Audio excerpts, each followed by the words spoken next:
Okay, this is going to be my first time recording with this microphone, but I figured as the first video using this format, I would do book recommendations based on my favorite podcasts from this year, because, I've been doing a lot of lab work, a lot of housework, whatever. I'm almost always listening to something, and a lot of the time it's been podcasts. So let me tell you my favorite podcasts and books that I think would pair really well with them. All right, let's get to it. Starting with my new favorite TV show of all time, we have Andor. Oh my gosh, I am absolutely going to be getting matching Andor tattoos with my husband John. Oh my god, we are obsessed with this show. We're going to force his parents and sister to watch it with us over Christmas. It's that good. And to make it even better, we've been listening along to my new favorite podcast of this year, and that is A More Civilized Age with Rob Zacny, Natalie Watson, Ali Akampora, and Austin Walker. It has been such a joy and pleasure to listen to them chronicle and discuss each of the weekly episodes with the weekly release of Andor. Wow, just wow. Okay, so you could start at the very beginning of A More Civilized Age. They have already discussed the first 5 seasons of the Clone Wars and the entire prequel trilogy.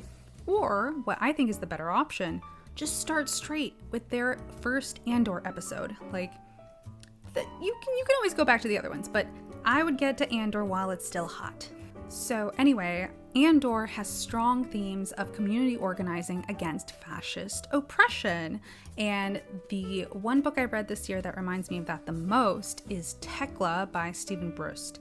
This was the 3rd book in the Book of Taltosh, the first series or collection of these books I've read in the series. And it is the 3rd of the book. Technically, it is, part of a series, but I think you can read this one as the first one or just as standalone if you really wanted to. So here, the humans in this world are treated as second-class citizens by the Jargarans, and they are generally treated like dirt to varying degrees. Sometimes it's just rude indifference, and it goes all the way to straight up cruelty. And then we've got Vlad Taltosh, our main character. He is a human who has made it into one of the lesser noble houses through a bought title from his dad. And he's also a magical assassin and a mini mob boss. It's kind of cute. His wife is another human and also very talented at wielding her magic. And from the beginning of the book, Kadi sides with the oppressed humans, even at the risk of losing her husband and maybe even her life. And we get to see Vlad learn more about the human rebels and their cause, and he begins to question his own life and status in this oppressive empire. Continuing on to Waypoint Radio, this has been definitely, this is a no-skip podcast for me, and it has been for a few years now. Currently, the roster has Rob Zacny, Patrick Klepek, Renata Price, Natalie Watson, and Ricardo Contreras. They're all wonderful, amazing human beings, and I love to hear them talk about video game news and reviews, and all sorts of cultural touchstones outside of that, and adjacent to as well. Yeah, great cast, great game recs, love it. One recurring theme that they talk about in Waypoint a lot, especially around video game development, is crunch work culture. Not just a period of time when, oh no, this video game or whatever is being released in 2 weeks, time to crunch. No, it's 24/7, all day, all the time is crunch time, and it just eats up people. That is no way to work, and it is abuse, I would say. So that reminded me of the book Machinehood by S.B. Divya. In the world of machinehood, human bodies have been pushed past the limits with performance-enhancing pills. Some are like mega Adderall, so you can do a bajillion spreadsheets per shift or some shit. And the main character, Welga, is basically a super soldier forced to take the perception and muscle speed boosters, which, yeah, definitely speed up your fighting abilities and make you extra strong and shit, but over time they are going to ravage your body, and that has happened to Welga, and she's kind of at the tail end of this. All of this is happening alongside the advancement of a weak AI, so almost sentient AI, and the subjugation of these practically sentient robots and programs culminates in the wealthy elite pushing humans and AI to a perpetual growth delusion. Like, it's just causing great harm to all of these groups of workers, and it must be stopped. The next podcast is Maintenance Phase, hosted by Michael Hobbs and Aubrey Gordon, and you get to join them as they debunk the junk science behind health and wellness fads. Think like Goop, the paleo diet, the obesity epidemics, in quotes, BMI, so much more. Literally every episode is interesting. And this reminded me of an unfortunate connection in I'm Glad My Mom Died by Jeanette McCurdy, a memoir. Jeanette McCurdy is known for her role as Sam in iCarly, and in this memoir she writes of her struggles as a former child actor, including eating disorders, addiction, and a complicated relationship with her overbearing and abusive mother.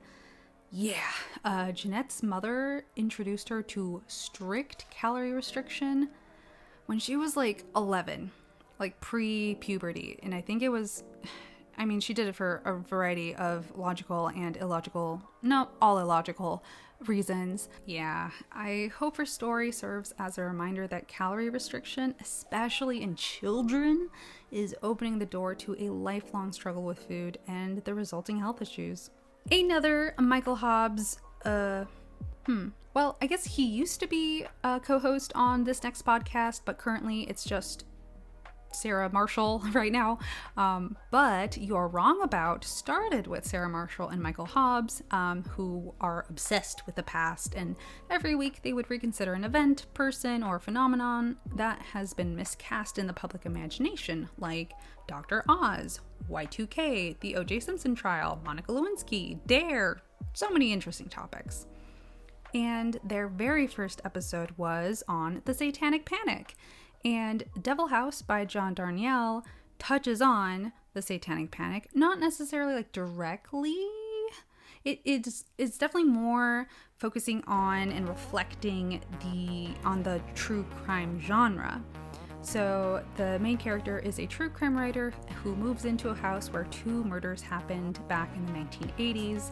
And he does this to get a real feel for the case in order to produce an authentic true crime novel. But this journey does get him thinking about how the true crime genre puts profits over people, and specifically the very real victims and their loved ones, and how constantly rehashing these murders just ends up re-traumatizing these communities. Netflix's Dahmer. I did notice on Goodreads a lot of people did not like this book because they were going into it expecting a more traditional horror novel. Don't do that. Instead, know that it's more of a literary exploration of the genre, and you'll probably have a better time. On to the single news podcast I listen to. This is Even More News. Ex-Cracked writers and comedians Cody Johnston and Katie Stoll host an entertaining, if not sometimes really depressing, discussion on the topical news of the week. And they did a lot of coverage on US elections, and they will continue to do that coverage. And that reminded me of Infomocracy by Malka Ann Older. So definitely thinking about elections, alternative facts, and electoral sabotage, or, stuff like that. So we are 20 years into this new global microdemocracy where instead of countries, there are regions of 100,000 people who vote for their specific government, which means dense cities can have many different governments all smushed up against each other. And the party/type of government with the most regions wins the supermajority over the entire planet. And they get all of the money and power that comes with it as well. So part of the system includes information. It's this powerful search engine monopoly claiming to only contain the truth. And the thought of this being, so it was like, I think information helped create this micro-democracy thing. And the thought being that if everyday people had access to all sorts of true information about their regional statistics and the stats and policies of the running parties and stuff like that, then they should be able to pick the best party for their region, right? Yeah, well, we know that is probably never going to be the case. It's just not how people work. Yeah, so now in the book, they have their third global election coming up, and the question is, will the two-time winner Heritage remain the global superpower? And if not, what lengths are they willing to go to make it happen anyway? Yeah, this has fun political spy stuff if you're into that. I have been listening to Stuff You Should Know for like over 8 years now, and it doesn't get old because it's just, they can talk about literally anything. It's amazing. So the hosts are Josh Clark and Chuck Bryant, and they have episodes on whatever theme they come out for that week. So sometimes they talk about champagne and how that works, or LSD, laugh tracks, elephants, oysters, squids, really like anything and everything. I love it so very much. It just tickles my brain in very good ways. And this reminds me of Fuzz, When Nature Breaks the Law by Mary Roach. This is a book full of animal facts, so I think it pairs very nicely. If you are interested in the answers to the following questions, you should read this book. How do you deal with a jaywalking moose? Or a bear caught breaking and entering? A murderous tree? Read on for these answers and more on the curious science of human-wildlife conflict, a discipline at the crossroads of human behavior and wildlife biology. Another entertaining and educational podcast is Sawbones, where Justin McElroy and his wife, Dr. Cindy McElroy, are on a marital tour of misguided medicine where they discuss the weird, gross, and sometimes downright dangerous ways we try to solve our medical woes through the ages. I have really enjoyed their last 3 episodes where they discuss pirate medicine. Oh, so fun. And this reminded me of Invisible Women, Data Bias in a World Designed for Men by Carolyn Criado Perez. And I feel like this book is a good companion to Sawbones because it goes into how healthcare tweets how healthcare treats cis men as the default and women as atypical, which absolutely has an effect on women's health.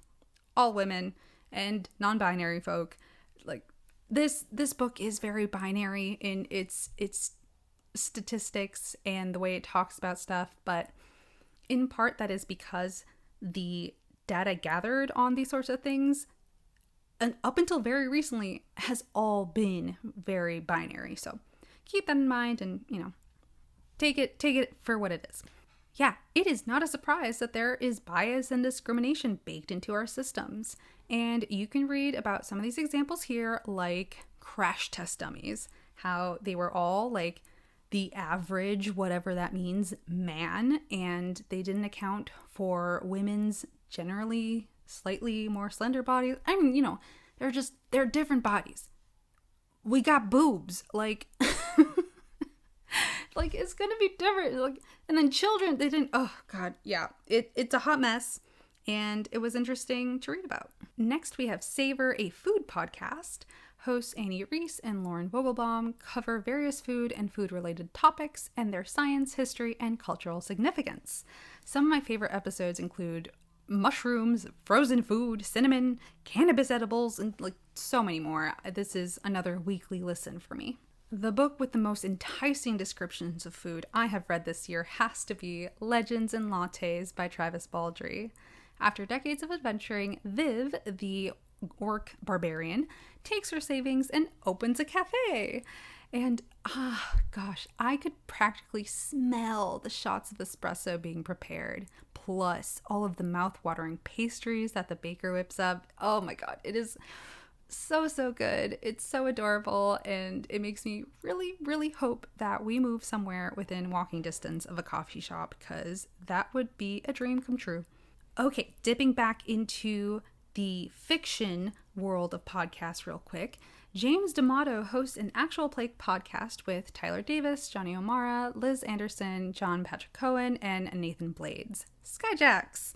I love this one. I am definitely really, really far behind, and I know I need to catch up, but sometimes I can't really listen to narrative podcasts. Like, I have to actually be paying attention, and I can't really do that all the time. Anyway, this follows the crew of a skyship called the Uhuru through their adventures based in part on the game Illimat and the music of the Decemberists. It's kooky, it's quirky, it's cute. I love it. That reminds me of Shorefall by Robert Jackson Bennett. This is the second book in the Foundry Side trilogy. I definitely have to finish it off with number 3 next year, but anyway, the main takeaways here are found family of a bunch of nerds doing magical coding to convince objects to break the laws of nature. It's super cool. It's like engineering a wagon to forever go forward, or like basically turn into a car just by convincing it that, you know, in this position it's actually falling downhill, so it'll go forward even though it's on flat ground. I don't know, I'm terrible at explaining it. It's really cool. And in this book, an ancient evil returns. A dude who is like just some guy, but he used this magical scribing to turn himself into something close to a god. Be prepared for some gruesome deaths by this guy. The images still haunt my dreams, but it's so good. Ooh, also, there's sapphic twinning. It's not something sexual, but it is much, much more intimate, I would say. Okay, and the last podcast in Book Rec I have for you starts with Normal Gossip. Oh, this was a new discovery for me. I think it started this past year, and I think they just finished season 2 or something. Go listen to it right now. Pause me if you need to, just go. This podcast delivers juicy, strange, funny, and utterly banal gossip about people you'll never know and never meet. Host Kelsey McKinney discusses reader-submitted comedic gossip with guests, diving into the lives and decisions of complete strangers. I still crack up over the gay men's quartet with the messiest Secret Santa I've ever heard of. Oh my god. I can only hope of one day having a story juicy enough to submit. And the book I would pair with Normal Gossip is An Embarrassment of Witches by Jen Jordan and Sophie Goldstein. People be messy. And I want similar recommendations. Like, if you know of anything that's just filled with juicy gossip of characters I'm never going to know in real life, please give me them in the comments. I'm begging you. This is a coming-of-age urban fantasy set in a world full of animal familiars, enchanted plants, and spellcasting that explores the mundane horrors of breakups, job searches, and the postgraduate existential angst. It's so good, like, especially if you are in that time of your life, like the few years after college, or like if you have been through that, then I would suggest checking this one out. I think you could relate to it pretty well.